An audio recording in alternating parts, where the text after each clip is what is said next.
Hi everyone, we're going to show you today how easy it is to use the Plush flower die sets from Memory Box to create some beautiful felt flower projects.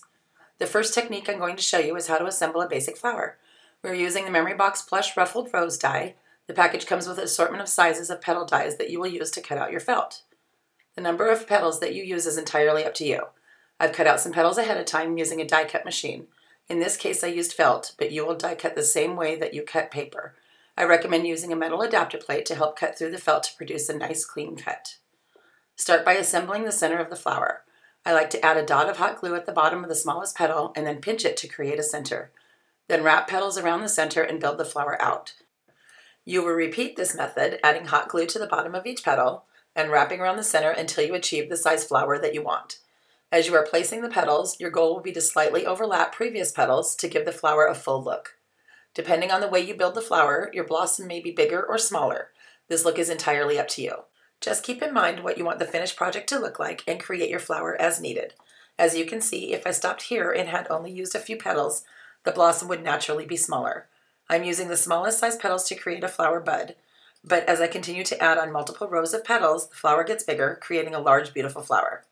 This is a really fun process since you get to decide how closely spaced or how open your flower is going to be. We have several flower shapes to choose from, but the ruffled rose is one of my favorites to work with and looks good in any color. Just add a few leaves and you are done.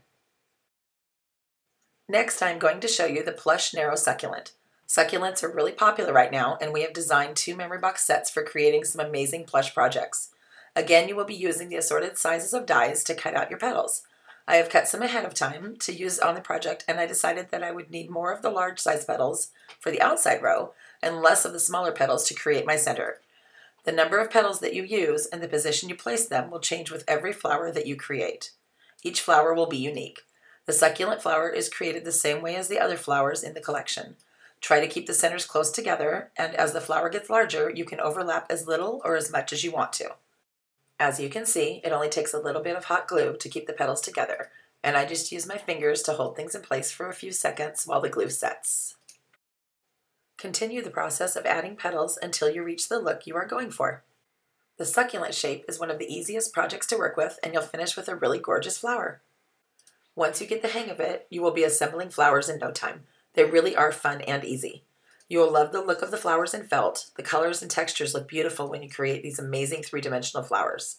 You can create one-of-a-kind home decor such as this wreath once you understand how easy it is to make felt flowers using Memory Box dies. We used a 16-inch wreath from a craft supply store and glued about 75 flowers onto it. You can vary the color scheme and the sizes of the flowers to put together a stunning project just like this fantastic wreath. Just add flowers around the wreath, tucking each flower underneath the next, and adhere with a dab of hot glue. Thanks for watching, and please visit Memory Box for more ideas using all of our products.